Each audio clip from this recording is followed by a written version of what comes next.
What are you doing here?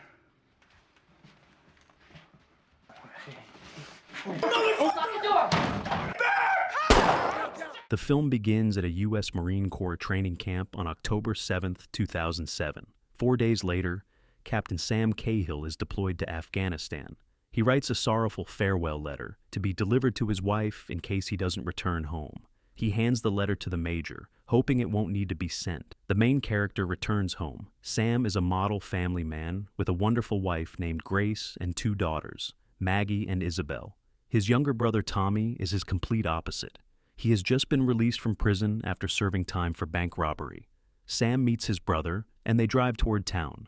The home is filled with warmth. Grace, Sam's wife, is preparing dinner to celebrate Tommy's release. At that moment, Tommy arrives, and the door is opened by his younger niece, who immediately tells on her mom, saying she doesn't like him. Finally, the family gathers for dinner to celebrate the return of one son and bless the other, who is about to leave for Afghanistan. Their father, Hank, starts getting angry with Tommy and compares him to Sam, who serves his country instead of breaking the law. Your brother's a hero. The father keeps stirring things up, and it ends in an argument with Hank leaving the house. As he leaves, Tommy asks his brother to be careful. Be safe over there, all right? That evening, Sam takes off his wedding ring, and his wife hangs it around her neck and tells him she loves him. 5 days later, Sam is already driving through the Afghan desert and says he feels at home there. He records everything on his phone as they pass by destroyed equipment. Soon, the helicopter carrying him and his squad is shot down, and they crash. Grace is taking a bath when suddenly the doorbell rings. Her older daughter opens the door and sees 2 soldiers who have come to deliver the horrible news about her husband's death. What's wrong? Grace can't accept it. She re-watches old videos of her husband and keeps dialing Sam's phone number. Sam Cahill, please leave a message. That night, a drunk Tommy arrives at the house to return a car. He's surprised Grace is so upset over a broken headlight. Then, in tears, she tells Tommy what happened to his brother. He is the last one to learn of the tragedy, as no one could reach him all day. He starts yelling at her, saying they never should have let Sam go to Afghanistan. Tommy returns to his parents' house and sits on the porch, where his stepmother meets him and invites him inside. But he says he wants to be alone. Grace gets the girls ready for the funeral, but the daughters refuse to wear black dresses. At the funeral, the widow receives that same farewell letter. After the ceremony, Hank has been drinking, and Tommy tries to take the keys so his father won't drive drunk. Hank again reproaches his youngest and compares him to his older brother. But Tommy also has something to say to the old man. He wasn't a great father or husband, and he filled Sam's head with military nonsense. Eventually, Hank walks home. Grace is afraid to open the letter and puts it away. We are taken back to Afghanistan.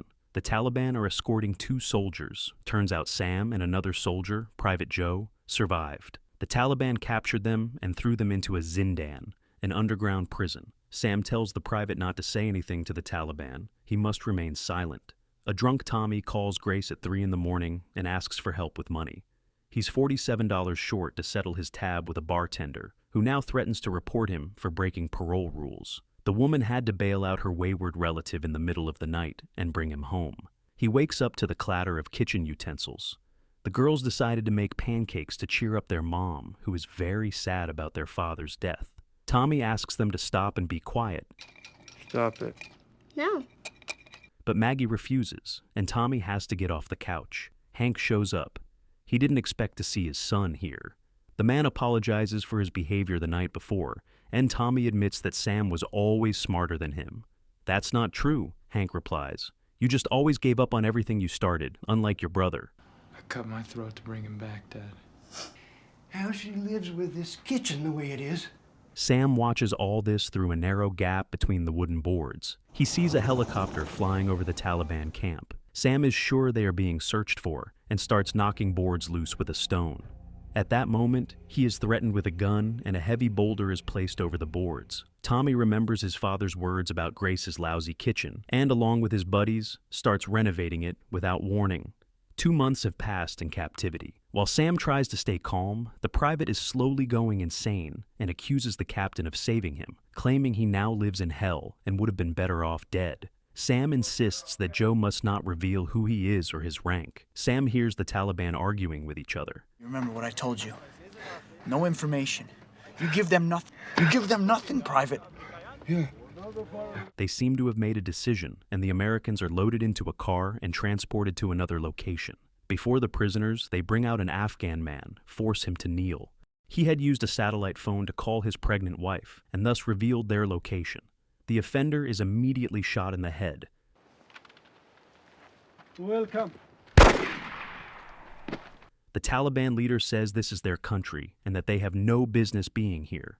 Sam must deliver this message to America, or he will be forced to. While Grace mourns her husband, the renovations continue. The men even involve the two daughters in the work. They recall what a great athlete their father was. Maggie accidentally spills paint on one of the bearded guys. What are you doing? Painting. He now needs a change of pants and a shirt. Grace goes to find something in her husband's closet, but snaps and grabs everything she can carry in her arms. Owen doesn't understand why he's been given so many clothes, or whether he should return them later. Grace is sad again. Sam is tied to a post under the open sky. He is doused with water and asked if he wants to help his friend. Right in front of him, Joe is tortured with a hot iron. He can't take the pain and, on camera, says Americans have no business here and sends love to his wife and child. He also reveals that Sam has two daughters. Grace comes home and gets a surprise. The remodeled kitchen is finished just in time for her birthday. Everyone close to her congratulates her, but one very special person is missing. Winter has come. During a walk, older sister Isabel complains to Tommy that everyone loves Maggie because she's cute. He tells her a story about how Sam once saved him from drowning in this very river. They arrive at the ice rink, and Grace is surprised how good Tommy is with children. One day, Tommy visits the bank employee he had threatened during the robbery and asks for forgiveness. They talk for an hour. After the incident, the woman couldn't sleep properly for 3 years. She lived in fear that the robber would return and shoot her. Tommy tells Grace about it, and she's proud of him. That evening, they reminisce about their school days. Grace admits she didn't like him back then because he was always drunk and getting into fights. They dig up the past, look into each other's eyes, and suddenly share a passionate kiss. Grace decides she needs some air, and Tommy, crying, eventually leaves. All this time, Sam's letter remains unopened. Grace still doesn't read it and puts it back in the drawer. Sam and Private Joe continue to be tortured. One day, Sam is handed an iron pipe and ordered to kill his comrade. Since Joe has already revealed everything, he's become a burden to the Taliban.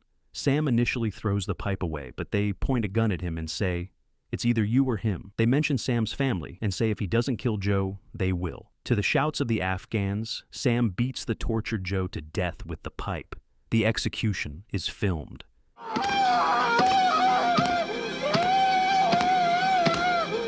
Tommy visits Grace's house again, under the pretense of installing decorative panels.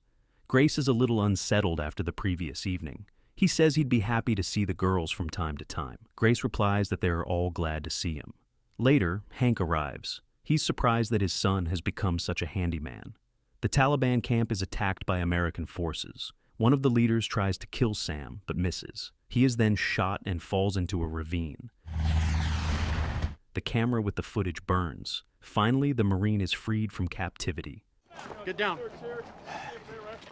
While Tommy plays with the kids in the yard, the phone rings inside. Grace answers and learns that her husband has survived. She's in shock. The whole family welcomes him at the airport. Tommy is both happy and sad. The girls immediately show off the new kitchen. They say that Tommy and his friends did the renovation. Sam lies on the bed and hugs his wife and daughters tightly. Grace joins him in the bathroom and kisses his scars. But Sam is cold and hints that she should leave. He's changed, and it's noticeable. Tommy reads a newspaper reporting on the death of Private Joe, killed by Sam. Hank notices Sam behaving oddly and recalls how he himself withdrew from his sons after returning from the Vietnam War. At the ice rink, Sam sees how Grace and the kids interact with Tommy. He tells Tommy that he looks great with his family and thanks him for taking care of them. He hadn't expected that. Grace is a miracle, he continues, and then suddenly asks, "Did you sleep with her?" He assumes it could have happened since they thought he was dead. Did you f*** her? Sam doesn't believe anything else and stands firm. He's 100% sure they slept together. They look like two love-struck teenagers. The family of the slain soldier visits Sam's family. From around the corner crawls little Joe Jr. The widow keeps dreaming about her husband and about Sam, whom she hates in her dreams for surviving, while her Joe didn't. She came to apologize. The widow asks Sam if he saw how her husband died. Sam lies and says he didn't see it and doesn't know anything about his death. One night, Sam snaps. With a pistol in hand, he starts arranging glasses on the shelf. He walks around the house with the weapon. The next day, Sam visits the military base and says he wants to go back. When the major asks about his family, Sam replies that he can't stay here. They don't understand him. No one does. But Sam still has to spend some time with his family.